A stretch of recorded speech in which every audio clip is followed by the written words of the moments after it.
Biar coba seru di sini Nerfi nih, saya akan bahas seberapa kuat Jinbei, apakah dia memiliki Hausoku no Haki. Nah, mari tanpa basa-basi lagi, kita langsung saja wadaw. Closed doors, I'm a fool for your love.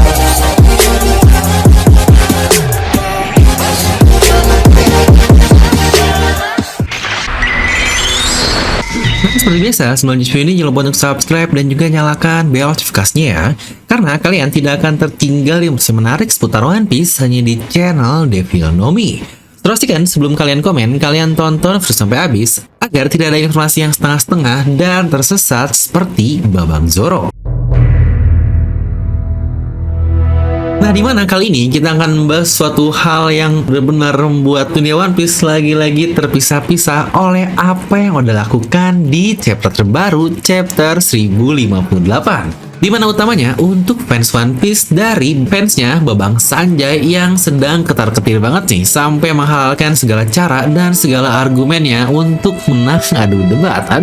Yang emang kebiasaan nih, Oda seneng banget bikin ribut para fansnya seperti yang terjadi sekarang. Yang bahkan bukan hanya Sanji, Zoro, dan Jinbei, tapi juga Oda membuat suatu hal terkait Mihawk dan Shanks yang lebih kuat mana di chapter ini. Emang Oda nih udah bikin hiatus lama, muncul-muncul dia malah bikin kerusuhan untuk para pembacanya. Dan di sini saya tidak akan bahas masalah hierarki atau strata dari bajak laut topi jerami secara utuh ya, karena mau bagaimanapun Sanji dan Zoro akan tetap menjadi sayap bagi Luffy. Jadi kasarnya mau ada karakter kuat siapapun yang masuk kayak menjadi nakama, hierarki tadi tidak akan pernah berubah. Bahkan jika sekelas Kaido pun bergabung menjadi bajak laut topi jerami, posisi Sanji dan Zoro tidak akan pernah berubah di mata Luffy. Ingat, ini untuk hierarki dan strata ya, jadi saya tidak akan bahas lengkap untuk hal itu di video ini. Mungkin lain kali akan coba kita bahas bersama. Nah, dimana yang menarik adalah dengan chapter 1058 ini, Jinbei ternyata menyalip Sanji dari sisi bounty-nya yang bahkan cuma terpaut 1100 saja dari Babang Zoro. Yang dari sini seakan-akan Oda membuat jika Zoro dan Jinbei ini adalah seorang dengan kekuatan yang sangat setara sekali karena bedanya tidak terpaut cukup jauh. Miriplah seperti ketika Sanji di 330 dan Zoro di 320. Atau mirip juga ketika arc NES lebih lalu ketika Sanji melawan Jabura dengan level Doriki di 2180 dan Kaku di 2200 yang dilawan oleh Zoro yang cuma terpaut 20 poin saja. Sama dengan bounty yang Oda lakukan kepada Jinbei dan Zoro ini, yang kesannya kedua orang ini cukup setara yang benar-benar di bawah Luffy.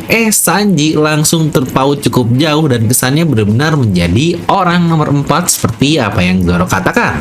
Nah, tapi yang sebenarnya ingin kita bahas adalah bukan Zoro dan Sanji lagi, karena ini sudah terjadi di masa lalu. Kita akan bahas satu karakter yang tiba-tiba nyempil di tengah-tengah mereka, yaitu Jinbei sang Satria Lautan.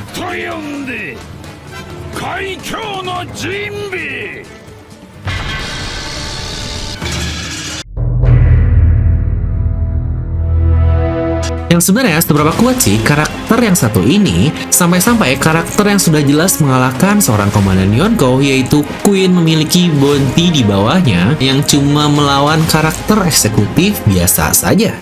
Nah, pertama kita harus mengetahui latar belakang dari karakter Jinbei ini.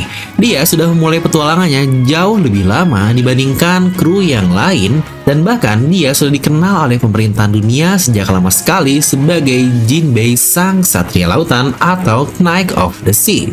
Bahkan sekelas Fight Admiral sendiri yang mengonfirmasi hal tersebut jika Jinbei adalah orang yang sangat kuat. Bahkan Luffy saja dijadikan bulan-bulanan melawan Vice Admiral di Marineford lalu. Dan Jinbei dia sudah bisa mengalahkannya 13 tahun yang lalu, dimana tidak lama dari situ dia diminta untuk menjadi seorang Shichibukai karena pemerintah tahu kemampuannya dan daripada merepotkan pihaknya, lebih baik kita beraliansi saja dengannya dan buatnya dapat kita atur. Itulah yang ada di pikiran pemerintah dahulu. Hingga di timeline selanjutnya, 4 tahun yang lalu adalah ketika dia duel dengan Portgas DS atas nama Shirohige, yang situ mereka berdua ini benar-benar bertarung dengan seimbang.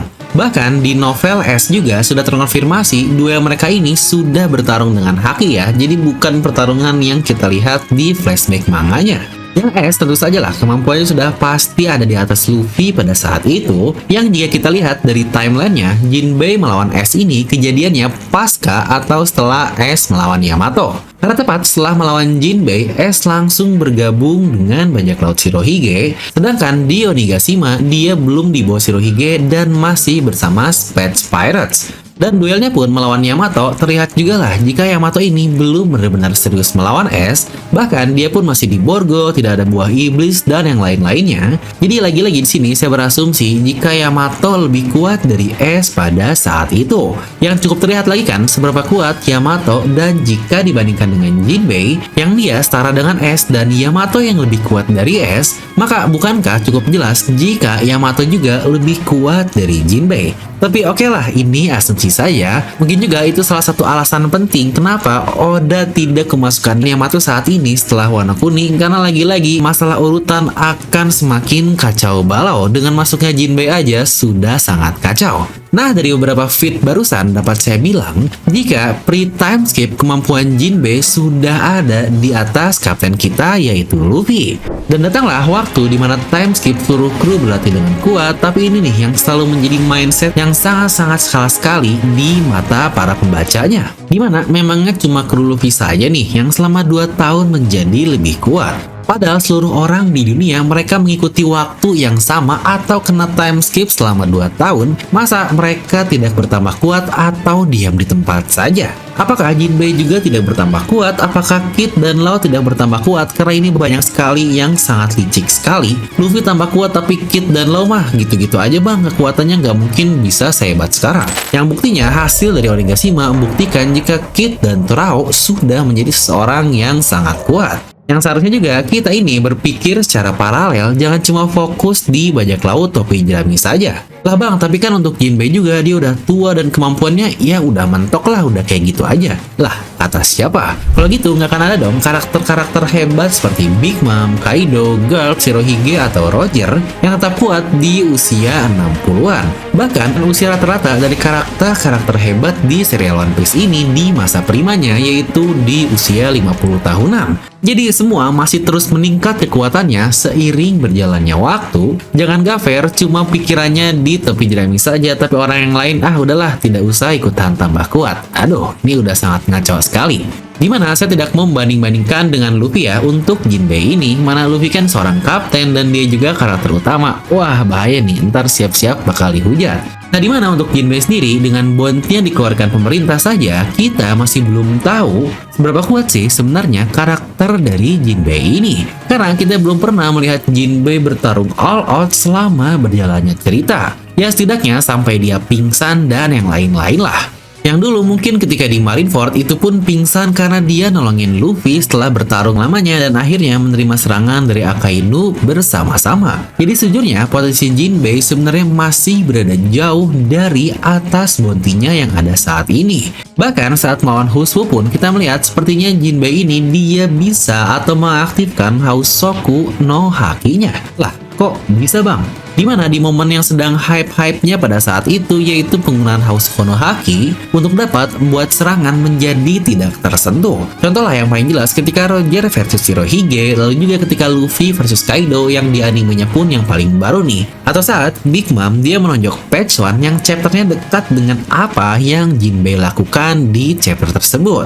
Di situ kita bisa melihat saat Jinbei menahan serangan dari Huswu yang siganya dan tangan dari Huswu ini tidak menyentuh tubuh Jinbei sama sekali, tapi malah patah duluan sebelum terkena tubuh dari Jinbei, yang dari situ cukup terbukti jika Jinbei mengaktifkan Hausoku no Haki-nya untuk bertahan. Di mana faktor pendukung yang lain adalah adanya petir hitam di mana-mana di sekitar Jinbei, seakan-akan itu adalah Hausoku no Haki. Bahkan ending dari chapter tersebut pun saat dia menonjok Huswu, kita melihat ada efek petir juga di sekitaran tubuh Jinbei ini. Ingat petirnya adalah petir hitam ya, yang ini menjadi banyak sekali contoh ketika Hausoku no Haki keluar adanya petir hitam yang terpercik di mana-mana. Contohlah saat Zoro versus King, saat Luffy versus Kaido dan yang lain-lain, bahkan saat Shanks ke Ryokyu juga. Dan apakah kalian sadarnya mengomentari masalah Haki tentang Shanks pun ketika kita melihat panel yang luar biasa ini pun adalah Jinbei. Dia mengomentari bahwa itu adalah haki yang sangat gila sekali. Dan bahkan di chapter ini pula 1058, dia yang berkata tentang House of Konohaki milik Nami, yang berarti Jinbei adalah karakter yang sangat sensitif terkait haki, yang wajar juga sih. Pengalamannya jauh lebih lama dibandingkan krunya yang lain. Tapi untuk Nami, apakah dia benar-benar punya ya? Ini sebenarnya udah saya bahas singkat di video review, tapi mungkin akan coba kita bahas secara lengkap di video lain jika kalian penasaran. Nah, jadi dengan ini, apakah Jinbei jadi orang ketiga dengan House of Konohaki di topi jerami selain Luffy dan Zoro? Lagi-lagi kita perlu menunggu konfirmasi dari Oda Sensei. Yang seharusnya dari beberapa contoh yang sudah saya sampaikan di sini bisa terbayangkan seberapa kuat karakter Jinbei ini. Lagi-lagi di sini saya tidak akan mengatakan secara gamblang jika si A lebih kuat dari si B, dimana yang sebenarnya paling penting adalah ketika orang-orang ini satu panel bersama Luffy saat Ryukyu datang, itu sudah cukup untuk memberikan kita jawaban bahwa keempat orang ini yang bersama Luffy adalah karakter-karakter luar biasa kuat yang sudah termasuk ke top tier karakter di serial One Piece. Bahkan ketika datangnya seorang admiral pun mereka masih sangat santuy. Jangan lupa juga hari ini adalah hari terakhir untuk diskon dari desain Babang Zoro dengan pixel yang bisa kalian lihat di layar kalian ini. Dari 150.000 hanya menjadi 89.000 saja. Ingat hari ini hari Minggu, hari terakhir, jadi cepat check out sekarang sebelum harga naik kembali. Nah, jadi itu untuk video kali ini. Kalian bisa langsung tuliskan pendapat kalian di kolom komentar di bawah. Dan seperti biasa, semoga kalian terhibur dengan video ini. Like aja kalian suka, dislike aja kalau nggak suka. Jangan lupa untuk subscribe dan juga share ke teman kalian. Gue Devin pamit, and I'll see you guys next time.